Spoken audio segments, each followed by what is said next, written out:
আর এই তো সাথে ঘুরিয়ে এখানে রাখতে পারবি না?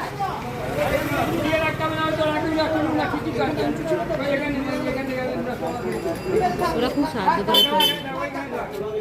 ওরা এত ঠাকুর বার করছে, দুর্গা ঠাকুরও তো নেয়, তাহলে অত বড় ঠাকুর বলতো খুব সাহায্য করে।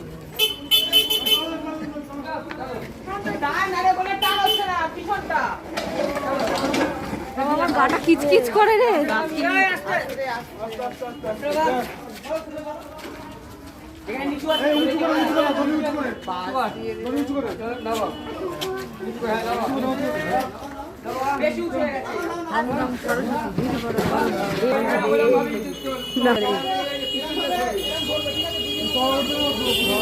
আমাদের আবার ঠোঁটে আবার glitter lip gloss, lip gloss খুব চকচকে দেয় ঠোঁটে, ঠোঁটটা পুরো চকচক করছে।